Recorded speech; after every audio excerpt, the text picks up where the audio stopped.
اچھا، اب ایک چیز اور بھی جو میں اسی سے متعلق کرنا چاہ رہی ہوں کہ کانسٹیٹیوشنل بینچز جو بنائے گئے اس میں جسٹس امین الدین صاحب کو اس کا سربراہ بنایا گیا ہے. آپ کے خیال میں، کیونکہ آپ بظاہر ہم سے تو بہت زیادہ قانون جانتے ہیں، آپ کے خیال میں یہ جو پاورز ہیں وہ کس حد تک اس میں ڈیوائیڈ ہوئی ہیں؟ کانسٹیٹیوشنل بینچز کو آپ انٹرفیئر نہیں کر سکتے.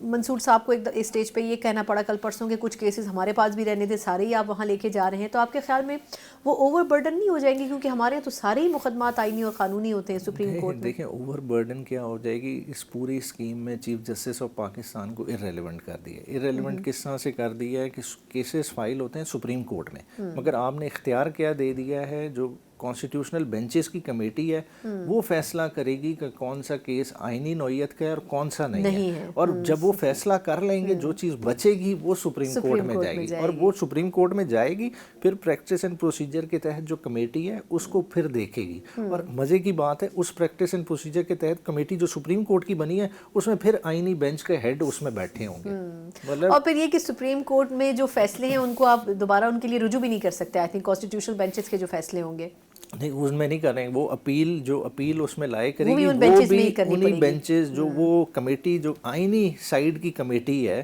وہی اس کو جو ہے نا فکس کرے گی. تو بیسیکلی اس ساری اسکیم میں دیکھیں انہوں نے سپریم کورٹ کے اندر 2 پیرالل عدالتیں بنا دی ہیں جو کہ ہو ہی نہیں سکتی. دیکھیں کل بھی میں نے ایک جگہ بات کی کہ اب ایسے تو نہیں ہو سکتا کہ پارلیمان میں 2 پرائم منسٹر ہوں، یہ اس طرح والا کام انہوں نے کر دیا. اچھا، اب ایک اور اہم چیز جس کے اوپر ہم ذرا کھل کے تو بات نہیں کر پا رہے ہیں لیکن کرنی ضروری ہے، وہ یہ ہے کہ سروسز چیفز کے ٹینیور کو جو ایکسٹینشن دی گئی ہے. گورنمنٹ سے بات کریں تو وہ کہتے ہیں کہ ہم نے تو وہ ٹینیور کم کر دیا ہے، یہاں 6 سال اور 11 سال ٹینیور رہا ہے، تو ہم نے اس کو اسپیسیفائی کر دیا. آپ کے خیال میں یہ صحیح فیصلہ ہے یا غلط فیصلہ ہے؟ دیکھیں بنیادی طور پہ ہر فیصلے کی کوئی نہ کوئی ریزننگ ہونی چاہیے. سب سے پہلے تو گورنمنٹ کو اوپن ہونا چاہیے اس بارے میں کیا ادارے کی طرف سے انہیں کوئی ریکویسٹ آئی ہے کہ یہ چیز کو اس طرح سے دیکھیں کہ ہمارے سروس سٹرکچر میں یہ پرابلم ہے، اس کو ریفارم ہونی چاہیے، کیا اس طرح کا کوئی معاملہ ہے، یا انہوں نے خود سے یہ سوچا ہے. دیکھیں ایک اوور آل جب سے 1952 کا ایکٹ ہے اٹھا کے دیکھ لیں، آرمی ایکٹ یا دوسرے سروسز کا، ایک 3 سال کا فکس ٹینیور آ رہا ہے اور ایک اسپیشلائز ایریا، ایک سوچ سمجھ کے ظاہری بات ہے اس کی کوئی مدت رکھی ہے. آج اس مدت کو چینج کر رہے ہیں تو اس کی کوئی واضح وجوہات ہونی چاہیے. اگر وجوہات ہیں تو وہ کمیٹی میں ڈیلیبریٹ ہوتی، وہ پروسیس کمیٹی کا ہوتا، پھر پارلیمان میں آتے، پارلیمان میں ڈیبیٹ ہوتی. اتنا گھبراہٹ کس بات کی ہے یہ سمجھ نہیں ہے. گھبراہٹ بھی اور جلد بازی بھی. اچھا، JUIFA اور PTI کی آج ایکسپیکٹڈ تھی میٹنگ. آپ کے خیال میں اب کس چیز کے اوپر، کیونکہ لاسٹ مومنٹ پہ جس طرح JUIFA نے 26ویں ترمیم میں حکومت کے ساتھ جا کر اور یہ کہا کہ ہمارا مسودہ صحیح معنوں میں ایگزیکیوٹ ہوا ہے، تو اب PTI ان کے ساتھ کن پوائنٹس کے اوپر بات چیت کر رہی ہے؟ PTI سے زیادہ میرے خیال سے JUIFA کو اب باتیں کرنی پڑیں گی. کیسے؟ کیونکہ بنیادی طور پہ اس سارے معاملے میں ان کے ساتھ ہوا ہے دھوکہ.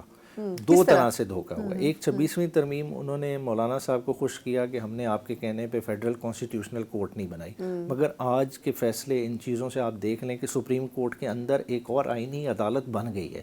یہ مانیں یا نہ مانیں، بینچز کی شکل، کیونکہ ان کا سیکریٹریٹ سارے معاملات علیحدہ ہو گئے. جب رجسٹرار انہیں سارا ایڈمنسٹریٹو سٹاف چیزیں علیحدہ دے گا تو وہ کورٹ کی شکل اختیار کر گیا. ساتھ ہی ساتھ مولانا صاحب نے کہا تھا کہ میری انٹرونشن کی وجہ سے آرٹیکل 8 میں چھیڑ چھاڑ نہیں ہوئی.